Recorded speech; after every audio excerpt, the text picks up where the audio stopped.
미가 4장 보겠습니다. 1장에서 3장은 하나님의 백성에 대한 혹독한 심판을 중심으로 말씀하셨어요. 그런데 4장에서 구원과 회복의 메시지가 시작됩니다. 4장 1절에서 5절은 여호와께서 이루실 평화를 말씀하고 있고 6절에서 8절은 이스라엘이 포로에서 돌아오는 것을 말씀하고 있습니다. 4장 1절에서 3절은요. 이사야서 2장 2절에서 4절과 비슷합니다. 미가 4장 1절에서 3절은 끝날에 이르러는 여호와의 전의 산이 산들의 꼭대기에 굳게 서며 작은 산들 위에 뛰어나고 민족들이 그리로 몰려갈 것이라. 곧 많은 이방 사람들이 가며 이르기를 오라 우리가 여호와의 산에 올라가서 야곱의 하나님의 전에 이르자. 그가 그의 도를 가지고 우리에게 가르치실 것이니라. 우리가 그의 길로 행하리라. 하리니 이는 율법이 시온에서부터 나올 것이요 여호와의 말씀이 예루살렘에서부터 나올 것임이라. 그가 많은 민족들 사이의 일을 심판하시며 먼 곳 강한 이방 사람을 판결하시리니 무리가 그 칼을 쳐서 보습을 만들고 창을 쳐서 낫을 만들 것이며 이 나라와 저 나라가 다시는 칼을 들고 서로 치지 아니하며 다시는 전쟁을 연습하지 아니하고. 그런데 이사야서 2장 2절에서 4절은요. 말일에 여호와의 전의 산이 모든 산 꼭대기에 굳게 설 것이요 모든 작은 산 위에 뛰어나리니 만방이 그리로 모여들 것이라. 많은 백성이 가며 이르기를 오라 우리가 여호와의 산에 오르며 야곱의 하나님의 전에 이르자. 그가 그의 길을 우리에게 가르치실 것이라. 우리가 그 길로 행하리라 하리니 이는 율법이 시온에서부터 나올 것이요 여호와의 말씀이 예루살렘에서부터 나올 것임이니라. 그가 열방 사이에 판단하시며 많은 백성을 판결하시리니 무리가 그들의 칼을 쳐서 보습을 만들고 그들의 창을 쳐서 낫을 만들 것이며 이 나라와 저 나라가 다시는 칼을 들고 서로 치지 아니하며 다시는 전쟁을 연습하지 아니하리라. 그런데 이사야서에서는 하나님의 백성으로서 바르게 살지 못하는 이스라엘을 책망하는데 이 말씀이 사용됐어요. 그런데 미가서의 말씀은 앞으로 형성될 메시아 왕국이 시온에 자리 잡을 것을 선언하는 데 사용하고 있습니다. 이 단락은 바로 앞에서 선포된 메시지와 대조를 이루고 있는데요. 누가 먼저 이 말씀을 인용했는지 그건 정확지는 않아요. 둘 다 비슷한 시기에 사역을 했습니다. 이 3장의 메시지에서는 시온이 죄로 물들었으므로 완전히 파괴될 것이라고 선포됐어요. 그런데 이 단락에서는 시온이 여호와의 말씀과 율법으로 가득한 곳이 될 것이라고 말씀을 합니다. 4장 2절에서 말씀을 했죠. 그리고 3장에서는 성전산이 광야와 같이 되었지만 그 3장 12절에서 얘기했어요. 그 다음 4장에서는 여호와의 전에 사는 세상에서 으뜸이 될 것이라고 이 1절에서 말합니다. 또한 3장에서 이스라엘의 지도자들은 시온을 죄인들의 소굴로 만들었지만 하나님께서는 시온을 하나님을 가르치는 중심지로 삼을 것이라고 말씀합니다. 그리고 이스라엘의 지도자들은 부당한 판결을 하지만 여호와 하나님의 통치는 공평하고 합리적이어서 모든 사람들을 만족시킬 것이라고 말씀하고 있습니다. 이제 6절에서 8절은요.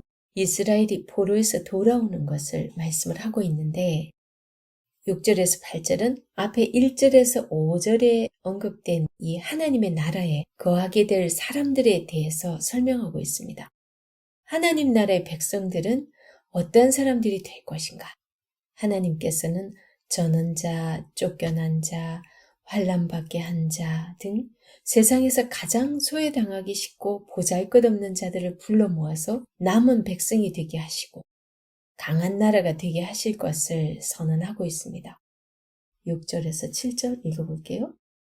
여호와께서 말씀하시되 그날에는 내가 전원 자를 모으며 쫓겨난 자와 내가 환난받게 한 자를 모아 발을 저는 자는 남은 백성이 되게 하며 멀리 쫓겨났던 자들이 강한 나라가 되게 하고 나 여호와가 시온산에서 이제부터 영원까지 그들을 다스리리라 하셨나니. 여기서 저는 자, 쫓겨난 자, 환난받게 한 자 이런 사람들은 이 사회에서도 좀 소외되기 쉬운 이 연약한 자들인 거예요. 그런 연약한 자들 보잘것없다고 생각하는 그런 사람들 통해서 하나님이 강대국이 넘볼 수 없는 아주 막강한 민족으로 만들 것을 말씀하고 있습니다. 하나님이 하신다는 거죠. 그래서 6절에서 8절은 1절에서 5절에 묘사된 하나님 나라에 거하게 사람들에 대해서 설명을 하는 부분이죠. 7절이 미래에 임할 영원한 하나님의 통치를 노래하고 있다면 8절은 시온이 새로이 형성될 이 백성의 중심지가 될 것을 선언하고 있습니다. 시온의 처참한 때인 당시와 영광스러운 그때가 극적인 대조를 이루고 있습니다. 그리고 9절에서 13절은요. 보로가 되라고 말씀을 하고 계세요. 이제 네가 어찌하여 부르짖느냐. 너희 중에 왕이 없어졌고 네 모사가 죽었으므로 네가 해산하는 여인처럼 고통함이냐. 딸 시온이여 해산하는 여인처럼 힘들어 나을지어다. 이제 네가 성읍에서 나가서 들에 거주하며 또 바벨론까지 이르러 거기서 구원을 얻으리니 여호와께서 거기서 너를 네 원수들의 손에서 속량하여 내시리라. 바벨론의 포로로 끌려가서 그 다음에 이제 하나님께서 다시 그들을 이끌어 내셔서 구원하실 것을 말씀하고 있습니다. 9절에서 해산하는 여인처럼 괴로워하는 시온, 이 부분은요. 너희들이 우는 것은 마치 하나님께 무슨 일이라도 생긴 것처럼 들린다.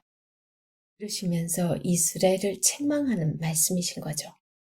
비록 이스라엘의 미래가 밝진 않아도 결코 그들이 좌절할 이유는 없다고 그러면서도 말씀하십니다. 그 이유는 임마누엘 하나님이 함께 하시기 때문이죠. 비록 바빌론으로 가는 것이 험난한 길이지만 하나님께서 그들과 함께 하실 것이기 때문에 절망하지 말라고 말씀합니다. 그리고 10절에서 시온에게 진통하라고 권고하고 있어요. 이 새 생명이 나오는 과정에서 해산의 고통이 없이는 안 되잖아요. 그것처럼 지금 이제 새 생명을 잉태하기 위해서는 이 진통을 겪어야만 되는 것을 말씀을 하고 있습니다. 그런데 이 10절의 해산의 고통은 이 9절의 진짜 해산의 고통과는 질적으로 다릅니다. 하지만 이 미가는 좌절과 절망의 부르짖음을 이 구원의 희소식을 알리는 부르짖음으로 바꾸라고 권고하고 있는 거예요. 9절은 아픔과 절망을 표현하기 위한 부르짖음이라면 이 10절은 좋은 소식을 전하기 위한 부르짖음인 거예요. 1절에서 8절 여기에서 언급되는 구원과 회복을 위해서는 이스라엘은 어떠한 진통을 거쳐야 하느냐 하면 첫 번째는 딸 시온은 예루살렘의 보호를 떠나게 되는 것을 말씀합니다. 예루살렘에서 바벨론 끌려가야 되니까 그 다음에는 광야에 잠시 머물게 될 것을 또 말씀합니다. 그리고 10절에서 말씀하듯이 바벨론에 잡혀가야 되는 것을 말씀합니다. 당시 그들에게 바벨론 생활은 정말 상상할 수 없는 일이었어요. 죽음으로 느껴졌을 겁니다. 그러나 하나님의 관점에서 바벨론 포로 생활은 하나님의 백성들에게 참으로 필요한 양약과 같은 것이었어요. 우상숭배의 결과가 얼마나 처절한 대가를 치러야 하는지를 그들에게 깨닫게 해야 됐기 때문이에요. 이제 11절에서 13절은 시온의 위기가 회복으로 연결되는 것을 말씀하고 있습니다. 11절의 상황은 주전 701년 아수르의 사네립이 침공해 왔을 때라고 그렇게 많이들 봅니다. 열방은 모여서 시온을 멸하기를 원했지만 그 멸망으로 인해서 하나님의 백성들은 또 회복으로 가까워지고 있다는 거예요. 이 원수들의 악행을 하나님의 계획의 일부로 사용하십니다. 그래서 다 몽둥이로 사용하죠. 북이스라엘은 아수르가 몽둥이가 되고 남유다는 바빌론이 몽둥이가 되죠. 하나님의 역사에서 성경의 인물들 가운데서도 그런 일을 많이 발견하게 되는데요.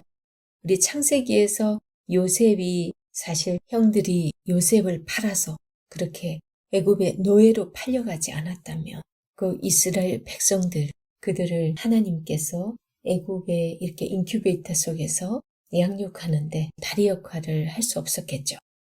물론 다른 방법으로도 하실 수가 있었겠지만 그렇게 요셉이 총리가 되기까지 하나님께서 하나님의 역사에 크게 쓰시기까지는 얼마나 수업료를 톡톡히 치러야 했습니까? 그뿐만이 아니죠. 가장 크게는 또 우리 예수 그리스도께서 우리 모든 사람들의 그 죄값을 치르는 그 역사. 결국 그렇게 예수님께서 죄값을 치르는 데 있어서는 유대인들이 예수님을 십자가에 못 박는 일을 했었어요. 그런데 그 일은 바로 예수님께서 우리 모든 인류의 죄를 대속하는 그런 일이 되었습니다. 참 하나님의 역사는 오묘합니다. 그리고 12절에서 13절은요. 열방에게 시온이 마치 다장마당을 누비는 젊은 소가 되어서 곡물을 짓밟듯이 열방을 짓밟고 있는 것으로 묘사하고 있습니다. 무쇠뿔과 노발굽은 이 소로 표현되고 있는 시온의 무적성을 강조해주고 있는데요. 결국 하나님의 백성들에 의해서 원수들은 바람에 날리는 가루가 되어버립니다. 이 일이 있은 세상은 시온에 의해서 정결하게 되고 세상을 가득 채우던 그 불경건하고 불순한 그런 것들은 모두 사라지게 됩니다. 결국 하나님의 백성들에 의해서 원수들은 바람에 날리는 가루가 됩니다. 이 일이 있은 세상은 시온에 의해서 정결하게 되고 세상을 가득 채우던 불경건하고 불순한 것들이 모두 사라지게 됩니다. 이게 진정한 하나님 나라가 임했을 때 가능하게 되는 거죠. 그래서 4장은 먼 미래에 있을 구원과 영광을 소망으로 삼고 잠시 후에 다가올 이 시험과 환난을 이겨내라고 당부하고 있습니다. 그리고 현실의 어려움을 이겨내라고 당부합니다. 5장 보겠습니다. 5장은 우리에게 소망이 있습니다. 이것도 희망의 메시지이죠. 5장은 들으라로 시작되는 미가서의 그 두 번째 설교의 마지막 부분으로 주제에 있어서 그리고 문학적으로 4장 9절에서 13절과 연결되어 있습니다. 그래서 5장 1절이 히브리어 성경에서는 4장 14절로 되어 있어요. 우리 지금 보고 있는 성경에는 4절 13절까지밖에 되어 있지 않잖아요. 근데 5장 1절이 거기에 같이 붙어 있어야 된다라는 거죠. 이 5장 1절이 딸 군대여 너는 떼를 모을지어다. 그들이 우리를 에워쌌으니 막대기로 이스라엘 재판자들의 뺨을 치리로다. 여기까지가 이 딸 군대여 그러면 시온 예루살렘의 군대를 두고 얘기하는 거예요. 그리고 5장 2절에서 15절은 구원의 메시지를 선포하고 있습니다. 그리고 10절, 13절, 그리고 4장 10절과 13절과 5장 1절에서 이 딸이라는 표현, 시온을 딸이라고 표현을 하고 있어요. 이런 것만 봐도 5장 1절이 4장과 같이 연결되어 있는 것을 우리는 확실히 알 수 있습니다. 4장과 5장의 메시지는 하나님의 백성으로서 현재는 어려움과 고난 가운데 있지만 이스라엘이 결국은 회복된다라는 것이고 5장은 그 메시지의 정점을 이루고 있습니다. 아까 제가 개요에서 중심이 어딘지 4장, 5장이라고 말씀드린 거 기억하시죠? 그래서 현재는 어려움과 고난 가운데 있지만 이스라엘이 결국은 회복된다는 것이고 5장은 그 메시지의 정점이죠. 5장 1절을 빼고 이 나머지 5장 2절부터 15절까지 이 세 개의 단락으로 나눠볼 수 있어요. 5장 2절에서 6절은 새로운 왕을 통한 이스라엘의 회복을 말씀합니다. 그 다음에 7절에서 9절은 남은 자의 역할에 대해서 말씀하고 그 다음 10절에서 15절은 이스라엘의 정화에 대해서 말씀을 하고 있습니다. 5장 1절에서 뺨을 맞는 것, 이거는 수치를 당하는 것을 말씀하고 있죠. 이 욥기서나 예레미야 애가서에서도 뺨을 맞는다, 뺨을 친다 이런 것은 수치와 관련됩니다. 이 재판자는 통치자 또는 왕을 의미하는데 하나님이 세운 나라의 통치자들이 뺨을 맞는 이유가 오직 하나님의 심판과 징계의 결과라는 것을 알게 합니다. 그런데 이스라엘을 징계하는 막대기는 바로 아수르입니다. 5절에서 6절에서 언급하고 있죠. 5절 이 사람은 평강이 될 것이라. 아수르 사람이 우리 땅에 들어와서 우리 궁들을 밟을 때에는 우리가 7목자와 8군왕을 일으켜 그를 치리니 그들이 칼로 아수르 땅을 황폐하게 하며 니무롯 땅 어기를 황폐하게 하리라. 아수르 사람이 우리 땅에 들어와서 우리 지경을 밟을 때에는 그가 우리를 그에게서 건져내리라. 2절에서 6절은요, 새로운 왕을 통한 이스라엘의 회복을 말씀하고 있는데 하나님께서 그의 백성을 통치할 새로운 왕을 보내주셔서 이스라엘을 회복시킨다고 말씀하세요. 그런데 그의 출생지는 베들레헴 에브라다라고 합니다. 이 창세기 35장 19절, 그 다음에 48장 7절, 여기에 보면 에브랏이라고 나오거든요. 이게 에브라다 같은 곳이에요.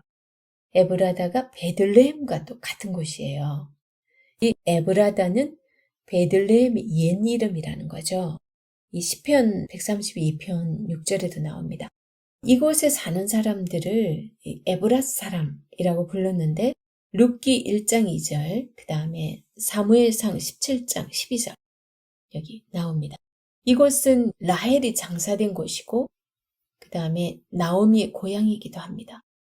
베들레헴 에브라다라고 하는 것은 그 왕이 다윗의 후손임을 말씀하는 말씀인 거죠. 그 다윗의 아버지 이새는 베들레헴 사람이고 다윗도 에브랏 사람이기 때문입니다.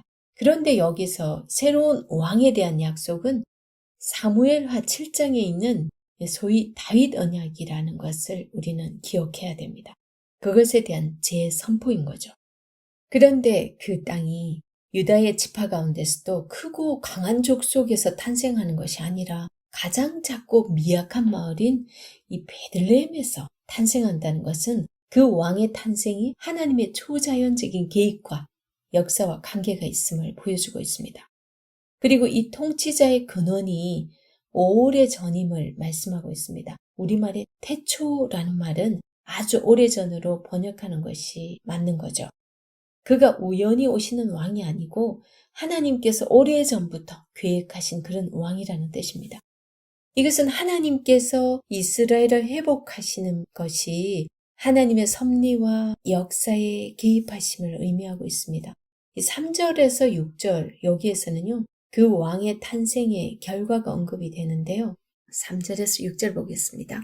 그러므로 여인이 해산하기까지 그들을 붙여두시겠고 그 후에는 그의 형제 가운데 남은 자가 이스라엘 자손에게로 돌아오리니 그가 여호와의 능력과 그의 하나님 여호와의 이름의 위엄을 의지하고 서서 목축하니 그들이 거주할 것이라.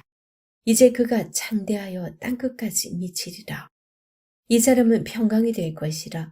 아수르 사람이 우리 땅에 들어와서 우리 궁들을 밟을 때에는 우리가 7목자와 8군왕을 일으켜 그를 치리니 그들이 칼로 아수르 땅을 황폐하게 하며 니무롯 땅 어기를 황폐하게 하리라. 아수르 사람이 우리 땅에 들어와서 우리 지경을 밟을 때에는 그가 우리를 그에게서 건져내리라. 왕의 오심의 그 결과는 먼저 3절에서 언급된 대로 그 형제 남은 자가 회복되는 거예요. 여기서 남은 자는 7절이나 8절의 남은 자와는 좀 다릅니다. 7절에서 8절의 남은 자는 끝까지 하나님을 의지하면서 신실하게 믿음을 지킨 자를 말한다면 이 3절에서의 남은 자는 죄 때문에 하나님의 심판을 경험한 자를 의미하고 있습니다. 그럼 당시 그때의 이스라엘 백성들을 두고 하는 말이죠. 히브리어 성경에서 이 3절의 남은 자는 예테르이고요. 7절에서 8절의 이 남은 자는 슈에릿입니다. 그리고 돌아온다라는 것은 원래 상태로의 회복을 의미합니다.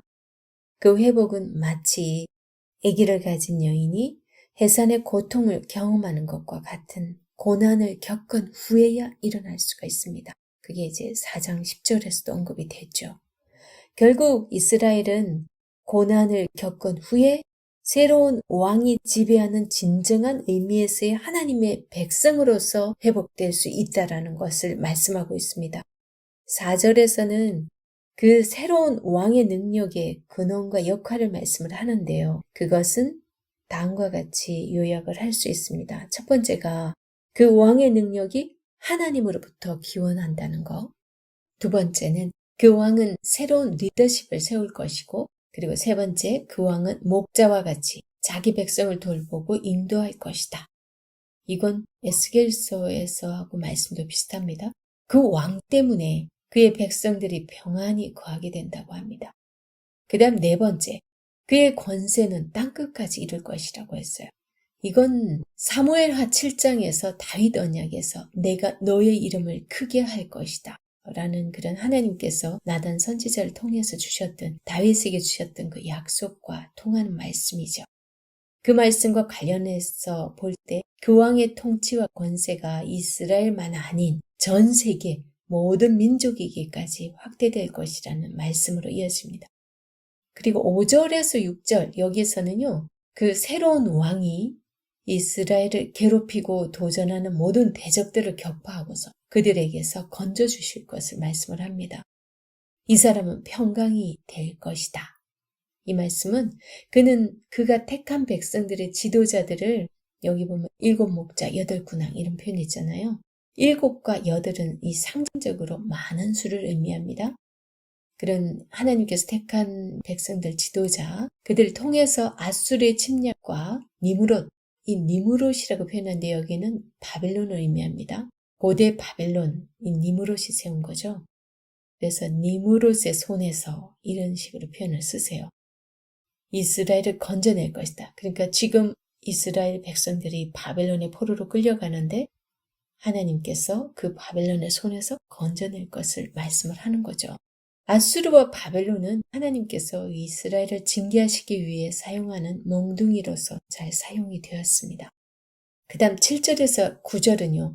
남은 자의 역할에 대해서 말씀을 하는데, 이제 새로운 왕 메시아에서 신실하게 믿음을 지켜온 야곱의 남은 자로 이제 넘어갑니다.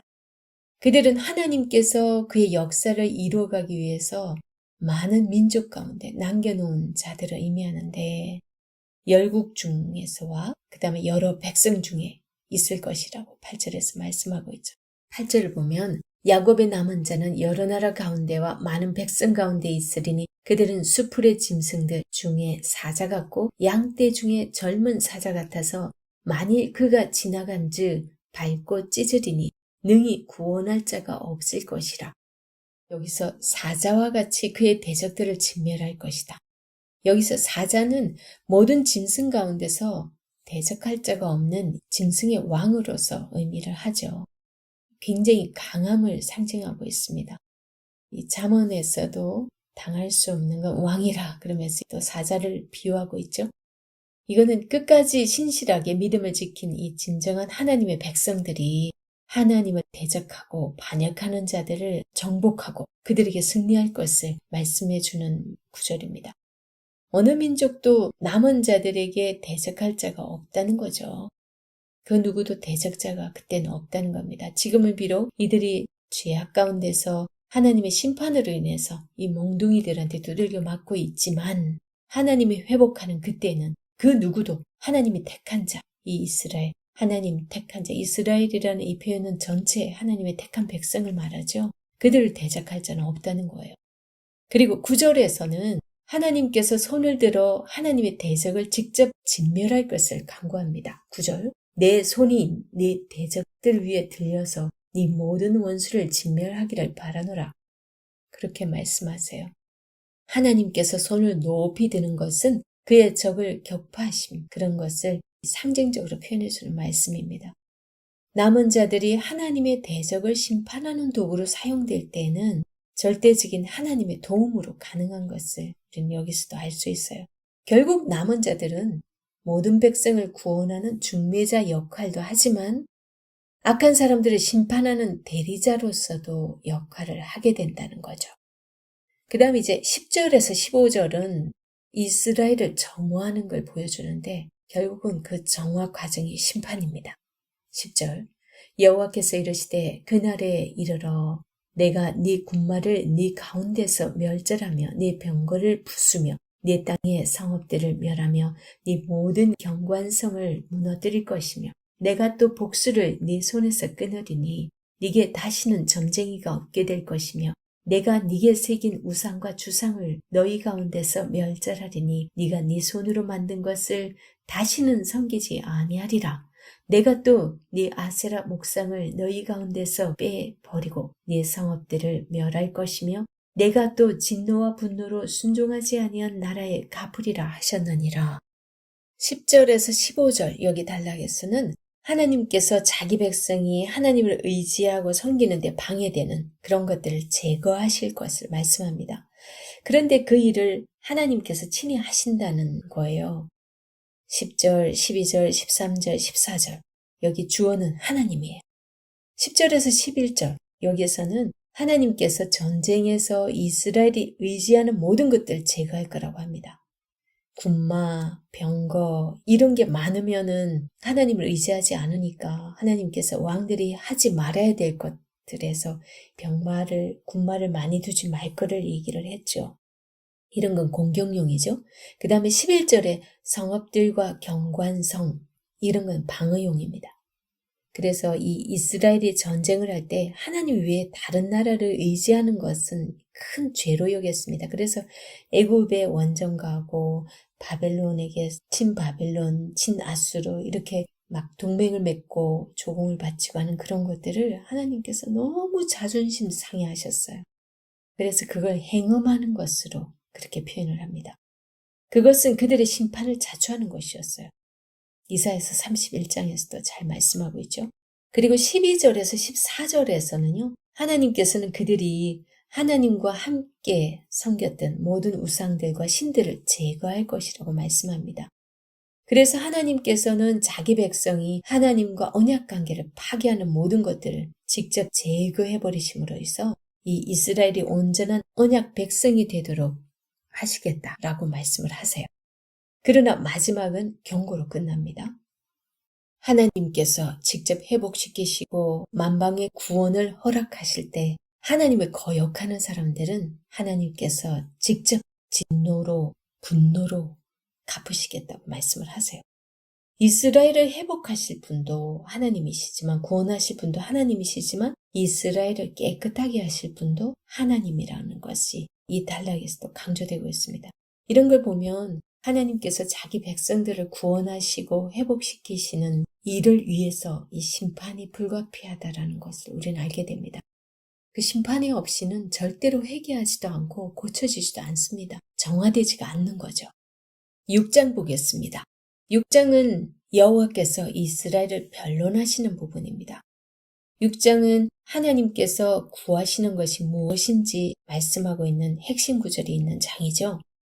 미국의 카터 대통령이 취임 연설에서 이 미가 6장 5절을 연설했다는 거 알고 계세요? 6장은 1절에서 8절 그리고 9절에서 16절 이렇게 두 단락으로 나뉠 수 있는데요.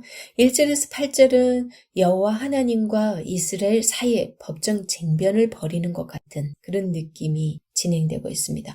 그 다음에 9절에서 16절은 이스라엘에 대한 고소 그리고 심판 선언 이런 내용을 담고 있어요. 둘 다 하나님이 선지자를 통해서 이스라엘에게 소송을 걸고 있는 그런 부분인 것 같습니다. 이스라엘의 죄에 대해서 하나님께서 친히 너희들 죄를 막 지적해요. 그런 걸 고소하시고 그 다음에 판결을 내리시고 심판을 선포합니다. 그런데 1절에서 8절과 9절에서 16절은 조금 내용적인 면에서 좀 다릅니다. 1절에서 8절은 제의적인 문제에 대한 죄라면 9절에서 16절은 1절에서 8절의 그 죄에 대한 당시에 이스라엘에 퍼져 있었던 그 사회 악을 구체적으로 고발하는 내용들입니다. 1절에서 8절 하나님과 이스라엘이 쟁변하는 장면을 보도록 하겠습니다. 6장 1절 너희는 여호와의 말씀을 들을지어다. 너는 일어나서 산을 향하여 변론하여 작은 산들이 네 목소리를 듣게 하라 하셨나니 너희 산들과 땅의 견고한 지대들아 너희는 여호와의 변론을 들으라. 여호와께서 자기 백성과 변론하시며 이스라엘과 변론하실 것이라. 여기서 하나님이 언약을 근거로 해서 그의 백성들을 고발하는 장면입니다. 그 다음 3절에서 8절은 이 하나님께서 쟁론하는 그 제목은 언약 정신 위반이라는 거예요. 그래서 3절에서 5절은 하나님이 그거에 대해서 고소를 합니다. 3절, 하나님이 이스라엘을 고소하게 된 계기를 말씀을 하는데요. 3절, 이르시기를 내 백성아, 내가 무엇을 네게 행하였으며 무슨 일로 너를 괴롭게 하였느냐? 너는 내게 증언하라. 내가 너한테 뭘 잘못했는데 너 그렇게 하니? 이러는 거죠. 4절, 내가 너를 애굽 땅에서 인도에 내어 종노릇하는 집에서 속량하였고 모세와 아론과 미리암을 네 앞에 보냈노니라. 내 백성아, 너는 모압 왕 발락이 꾀한 것과 부올의 아들 발람이 그에게 대답한 것을 기억하며 시딤에서부터 길갈까지의 일을 기억하라. 그리하면 나 여호와가 공의롭게 행한 일을 알리라 하실 것이니라.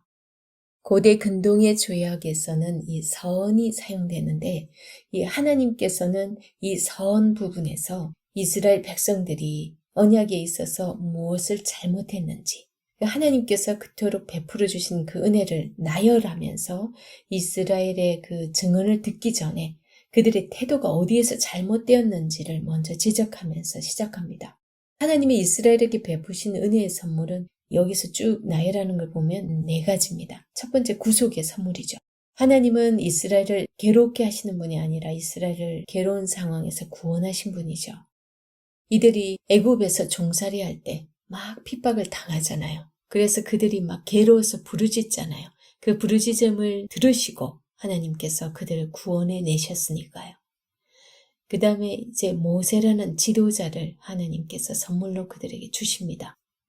그래서 그 광야를 인도해서 가나안까지 데려갈 수 있도록 하나님께서 하시죠. 그 다음에 축복을 선물로 주는데 하나님은 발람의 저주를 축복으로 바꾸어 주신 분이세요. 그래서 이게 시딤에서 그 얘기를 하는 거예요. 지금 모압 왕 발락이 발람 선지자에게 이스라엘을 저주하라고 돈을 줘서 시키잖아요. 그런데 이렇게 저주하려고 서면 하나님께서 그를 축복하도록 만들었어요. 그 축복의 선물을 줬던 걸 기억하라는 거죠. 그 다음에 4번째, 땅의 선물이에요.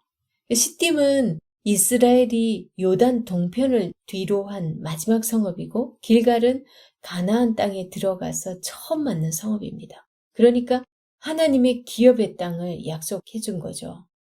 요단 동편에서부터 가나안 땅 들어가 처음 맞는 이 성읍까지 길갈까지 광야를 지날 때 시딤에서 길갈까지의 그 있었던 일들을 그들이 기억하라는 거예요. 여기서 시딤과 길갈을 언급하는 것은요. 시딤은 이스라엘이 요단 동편을 뒤로 한 마지막 성읍이고 길갈은 가나안 땅에 들어가서 처음 맞는 성읍이에요. 그러니까 하나님은 이 기업의 땅을 약속하시고 이스라엘에게 확실하게 선물로 다 주셨다는 거죠. 그러니까 하나님께서 이스라엘 백성들에게 굳이 이런 말씀 아니라도 하나님께서 베푸신 은혜를 말씀하시자면 한두 가지겠어요. 그런데 6절에서 7절을 보면 이스라엘의 반론이 제기됩니다. 내가 무엇을 가지고 여호와 앞에 나아가며 높으신 하나님께 경배할까? 내가 번제물로 1년 된 송아지를 가지고 그 앞에 나아갈까? 여호와께서 천천의 순양이나 만만의 강물 같은 기름을 기뻐하실까? 내 허물을 위하여 내 맏아들을 내 영혼의 죄로 말미암아 내 몸에 열매를 드릴까? 이런 생각들은 언약 정신을 제대로 이해하지 못하니까 하는 말들인 거죠. 이렇게 하면은 하나님 혹시 기뻐하지 않을까? 한마디로 예배의 본질을 아예 모르고 있는 그런 상황입니다. 그런 모습을 보고 하나님께서는 너무 괴로웠다는 거죠. 그래서 8절 이렇게 말씀합니다. 사람아, 주께서 선한 것이 무엇임을 네게 보이셨나니 여호와께서 네게 구하시는 것은 오직 정의를 행하며 인자를 사랑하며 겸손하게 네 하나님과 함께 행하는 것이 아니냐. 이 말씀은 6절에서 내가 무엇을 가지고 여호와 앞에 나아가며 높으신 하나님께 경배할까? 내가 번제물로 1년 된 송아지를 가지고 그 앞에 나아갈까? 여기에 대응하는 거기에 대한 답이라고 할 수 있는 거죠. 하지만 하나님께서 원하시는 것은 선한 행위를 말씀하고 계세요. 무엇을 하라고 합니까? 첫 번째, 오직 정의를 행하고 인자를 사랑하며 겸손하게 하나님과 함께 행하라고 그렇게 말씀을 합니다. 정의는 언약 공동체의 행동 원리입니다. 그리고 인자를 사랑하며 이건 언약의 중심 내용이고 그리고 겸손하게 하나님과 함께 행하라고 합니다. 이 겸손은 3절과 6절, 7절에서 보인 자세와는 정반대입니다. 그러나 이 책망의 자리에서도 하나님은 네 하나님이 되심이라. 이렇게 말씀합니다. 이 하나님과의 이 겸손한 동행은 공의와 인자를 사랑하게 하는 그런 일로서 결과로 나타나게 됩니다. 그리고 이제 9절에서 16절에서는요. 미가는 약간 다른 형태로 하나님을 대신하여서 백성들의 죄를 지적합니다. 9절 여호와께서 성읍을 향하여 외쳐 부르시나니 지혜는 주의 이름을 경외함이니라. 너희는 매가 예비되었나니 그것을 정하신 이가 누구인지 들을지니라. 10절 악인의 집에 아직도 불의한 재물이 있느냐? 축소시킨 가증한 에바가 있느냐? 내가 만일 부정한 저울을 썼거나 주머니에 거짓 저울추를 두었으면 깨끗하겠느냐? 9절에서 매갈이 예비되었다는 것은 처벌이 결정되었다라는 의미이죠. 그 다음 10절에서 12절 여기에서 구체적인 죄를 지적하는데요. 불의한 재물, 축소시킨 가증한 에바, 부정한 저울, 거짓 저울추, 거민들의 거짓, 그 다음에 부자들의 강포. 하나님은 이 불의를 행하는 관행에서 공의와 인자의 증거를 찾으십니다. 모든 사람이 모든 방법을 동원해서 이웃을 해하는 이 악은 여호와 보시기에 가증한 것이라고 10절에서 말씀을 합니다. 이것은 8절에서 말씀하신 공의롭게 행하여야 하는 원리를 위반하고 있는 모습들인 거죠. 그래서 13절에서 15절에서는요. 그러므로 나도 라고 말씀을 하세요. 이렇게 불의를 행하고 있으니까 나도 그러면서 13절 너를 쳐서 병들게 하였으며 네 죄로 말미암아 너를 황폐하게 하였나니 그러므로 나도 이렇게 경고를 합니다. 그 저주는 13절에서 적의 손에 넘겨서 멸망당하게 할 것이고 14절 15절에서는 밭과 가나원과 포도원에 벌을 내린대요. 그들의 수고를 헛되게 할 것이라고 말씀을 하고 있습니다. 이건 신명기에서 이 저주의 말씀인 거죠. 결과적으로 이스라엘은 적과 꿀이 흐르는 약속의 땅에서 약속된 그 부요가 아닌 저주로 인한 궁핍을 경험하게 될 것이라고 말씀합니다. 이스라엘의 정치적, 경제적 이런 추락은 바로 죄 때문입니다. 약속의 땅에서 이스라엘은 죄로 말미암아 저주를 경험하게 되는데요. 이것은 하나님의 언약을 어긴 것에 대한 철저한 대가를 치르는 것이었습니다. 16절은 오므리와 아합을 말씀하고 계세요. 16절 너희가 오므리의 율례와 아합 집의 모든 예법을 지키고 그들의 전통을 따르니 내가 너희를 황폐하게 하며 그의 주민을 사람의 조속거리로 만들리라. 너희가 내 백성의 수욕을 담당하리라. 이렇게 말합니다.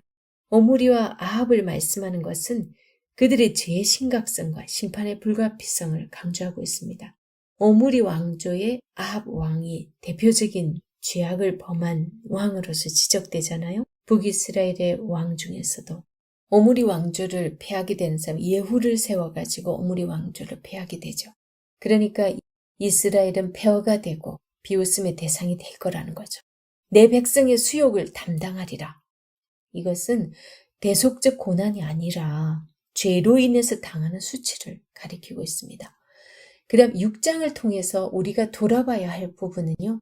하나님에 대한 오해로 인해서 잘못 생각한 거죠. 하나님이 이렇게 하면 우리를 기뻐 받으실 거라고 하는 잘못된 생각. 그걸로 인해서 자기 공로와 자기 노력을 가지고 하나님께 나아가면서 하나님을 기쁘게 해드리려고 한 그런 부분들과 진정한 감사와 기쁨이 없이 하나님께 나아가는 것은 정말 피곤한 종교 생활을 하는 그런 결과밖에 안 되는 그 모습을 돌아보게 합니다. 그리고 죄 문제를 심각하게 여기면서 죄로부터 돌이켜야 하는 것을 우리는 다시 한번 새겨야 될 것 같습니다. 우리가 주의해야 될 것은 내 힘이 아닌 하나님의 힘으로, 하나님의 도움으로, 하나님의 이끄심으로 모든 것이 가능하다는 사실을 언제나 잊지 않는 것입니다. 7장 보겠습니다. 주와 같은 신이 어디 있으리까 하는 게 7장의 주제입니다. 미가서를 크게 두 개로 나누어 볼 때 백성들아 들어라 이렇게 시작되는 1장에서 5장 그 큰 단락과 그 다음에 너희는 여호와의 말씀을 들을지어다 로 시작하는 하나님께서 전적으로 이스라엘 백성들과 말씀하시는 그런 부분 6장에서 7장 이렇게 구분하기도 하는데요. 지금 우리가 볼 7장은 거기서도 6장에서 7장 하나님께서 이제 너희는 여호와의 말씀을 들을지어다 여기에서도 이 후반부에 속합니다. 결론과도 같은 그런 메시지입니다. 7장은 하나님께서 친히 이스라엘 백성들과 쟁론을 펼친 그 6장과 연결돼 있어요. 하나님의 고소에 대한 이스라엘의 대답과 그에 대한 하나님의 대답이 이어지는 거죠. 1절 재앙이로다 이러면서 시작되죠. 1절 재앙이로다 나여 나는 여름 과일을 딴 후와 포도를 거둔 후 같아서 먹을 포도송이가 없으며 내 마음에 사모하는 처음 익은 무화과가 없도다. 이렇게 표현합니다. 재앙의 대상은 다름 아닌 선지자 자신이라고 지금 미가가 고백하고 있는데요. 백성에 대한 심판을 소리 높여 외치다가 문득 정신을 차리고 보니까 이 백성하고 나랑 이게 떨어져 있는 게 아니라 나에 대한 심판도 되는 거죠. 그래서 남을 향해 심판을 외쳤던 자신이 여름 실과를 얻기 위해서 과수원에 들어갔지만 누군가가 이미 다 따버렸고 실과는 하나도 남아있지 않은 그런 앙상한 가지들만 보고 있는 그런 자신의 신세를 발견한 모습으로 비유해서 말씀하고 있어요.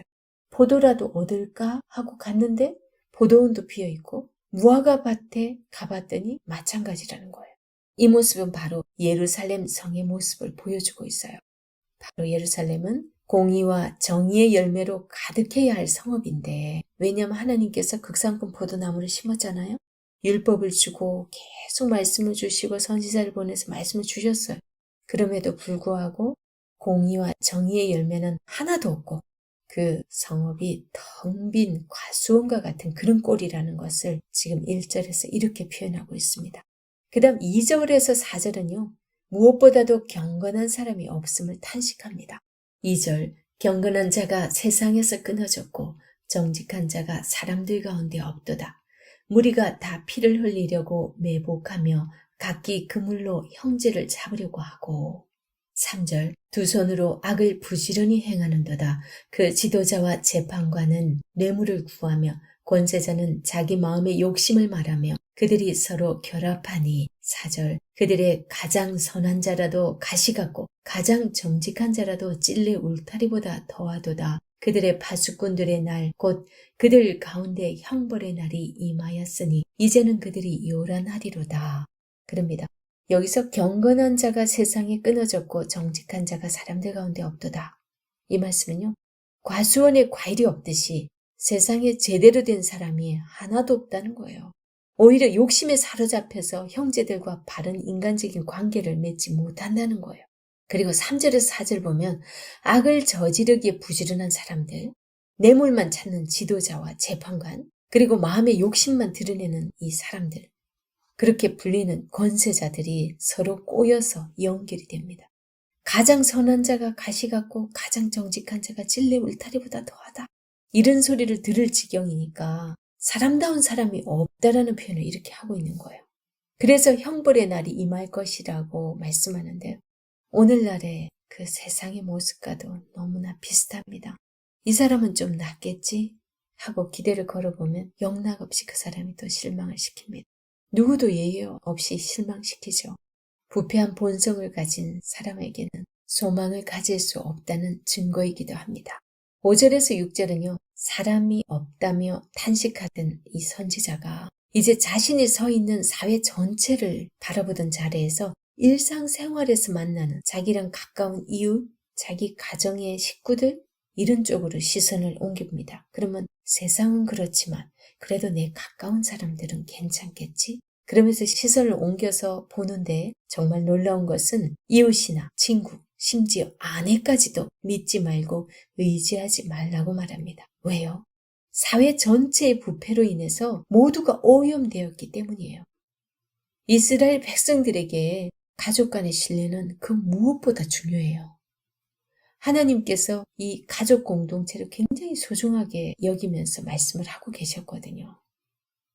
출애굽기 20장에서도 보면 네 부모를 공경하라. 그 다음에 21장에서도 자기 아버지나 어머니를 치는 자, 저주하는 자는 반드시 죽일지니 그만큼 이 가족의 소중함, 부모님의 소중함을 얘기합니다.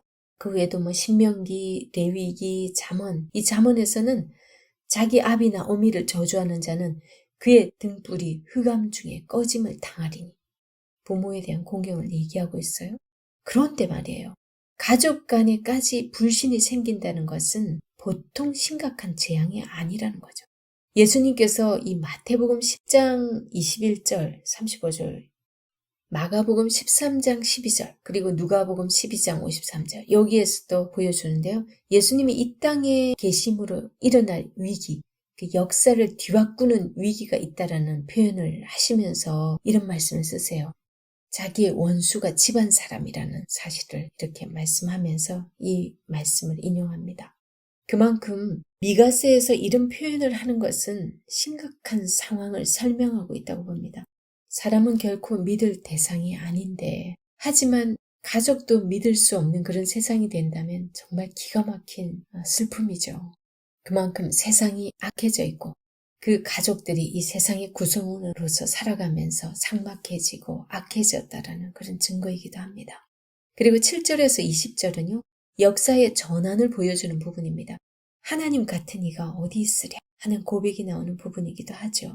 6장에서 이스라엘의 죄악을 폭로하던 이 미가가 이제 7장 7절에서는 갑자기 하늘을 향하여 이래 말씀을 하고 있습니다. 7장 8절에서 20절은 하나님의 구원에 대한 기대로 가득 찬 메시지를 담고 있는데요. 8절에서 10절 여기에서 하나님이 징벌을 바꾸어서 이 구원을 베푸시고 대적들 앞에서 성읍을 인정해 주실 것을 확신하면서 노래하고 있습니다. 이 8절에서 10절 봅니다. 나의 대적이여 나로 말미암아 기뻐하지 말지어다.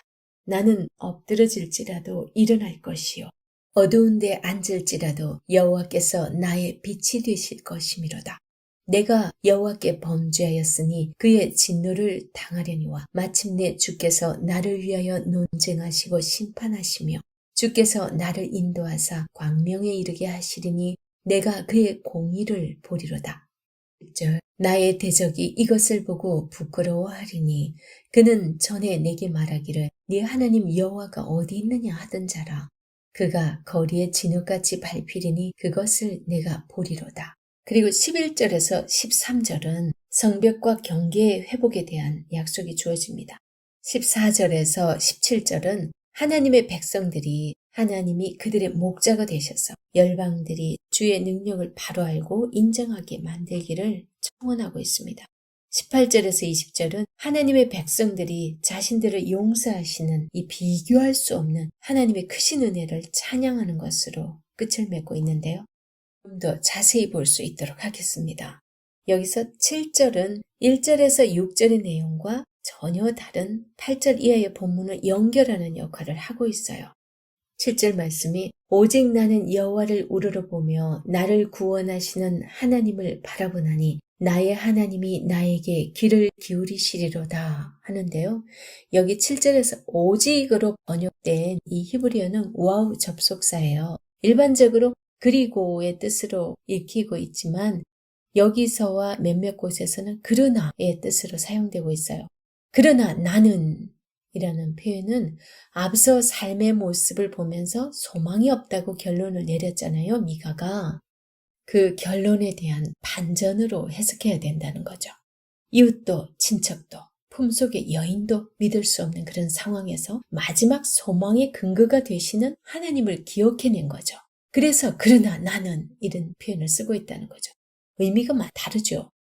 그리고라고 오직 이것만 하는 것보다 그냥 그러나 나는 이라고 강하게 해석을 하는 게 훨씬 더 의미가 삽니다. 그죠? 그러나 나는 나를 구원하시는 하나님, 나의 하나님, 그가 나를 들으시리로다. 그러는 거죠. 그래서 8절에서 10절은 이제 어둠에서 빛으로 전환되고 있습니다. 8절에서는 이스라엘과의 전쟁에서 승리하여서 좋아하는 이방 나라를 떠올려 볼 수 있어요. 요담과 히스기야 시대에 활동했던 이 선지자 미가는 아수르를 염두에 두고 있다고 볼 수 있어요. 아수르 왕 사네립이 예루살렘을 침공했을 때 네 하나님 여호와가 어디 있느냐? 이렇게 조롱했던 적이 있었으니까요. 그리고 11절에서 13절은 지경이 넓어질 것을 말씀합니다. 새로운 시대가 열려지는 것을 바라보고 있는 예언이죠. 이 단락은 욤, 날, 욤으로 시작하는 이 세 문장으로 점점 새로운 변화가 일어날 것을 예고하고 있습니다. 성벽을 재건하는 날, 지경이 넓어지는 날, 사람들이 내게로 오는 날, 이렇게 되어 있어요. 이 11절은 BC 445년에서 433년, 그때 그 예루살렘 성벽 재건을 떠올리게 합니다. 12절은 전 세계로부터 사람들이 몰려드는 광경은 이사야와 스가랴의 예언과도 비슷한 부분을 전해줍니다. 이사야서 11장과 스가랴 10장 참고로 한번 보시고요. 이것은 열방의 순례를 말하는 것이 아니라 이스라엘 백성들의 귀환을 노래하는 것입니다. 하나님의 진노가 끝나고 이스라엘이 이전과 같이 회복될 것을 말씀해 주는 것입니다. 그리고 13절은 그렇게 되면 시온과 이방 세상이 완전히 대조를 이루게 된다는 거죠. 시온은 하나님의 구원의 표가 되고 이방 세상은 하나님을 믿지 않고 하나님을 인정하지 않는 그 이방 나라들은 심판의 재앙이 어떠한가를 그 황폐함으로 잘 드러내게 된다는 말씀을 이렇게 하고 계세요. 이제 14절에서 17절에 보면 양떼인 백성들이 목자 되신 하나님께 애굽에서 나오던 날같이 구원해달라는 간구를 올려지게 됩니다. 14절에 이 주의 기업에 양떼를 먹이시되 라고 할 때 그 기업은 특별한 용어예요. 나할라라는 히브리어 단어인데 이거는 이제 여호와 하나님이 이스라엘 각 지파들에게 나누어 준 이 상속 가능한 땅을 지칭하고 있고 그리고 나중에는 하나님의 특별한 소유로서의 이스라엘 그들의 그 가치를 표현하는 말로 사용되고 있습니다. 이 시편에서도 그렇게 말씀되고 있죠. 시편에서 하나님의 기업으로 선택된 백성은 복이 있도다 이런 표현을 쓰고 있죠. 시편 33편에 그리고 확실하고 철저하게 하나님의 백성들을 인도해 달라는 기도를 하고 있습니다. 15절에서 네가 애굽 땅에서 나오던 날과 같이 내가 그들에게 이적을 보이리라. 이렇게 번역된 이것이 맞소라 본문이라고 히브리어 원본이 있어요. 거기에는 내가 그에게 기사를 보이리라 이렇게 돼 있다는 거예요. 내가 그들에게 이적을 보이리라가 아니라 내가 그에게 기사를 보이리라로 되어 있다는 거죠. 여기서 내가 그들에게 이적을 보이리라 이것은 우리로 이적을 보게 하소서로 바꾸어서 흐름에 맞게 해석을 해야 된다는 거예요. 15절에서 내가 애굽 땅에서 나오던 날과 같이 내가 그들에게 이적을 보이리라.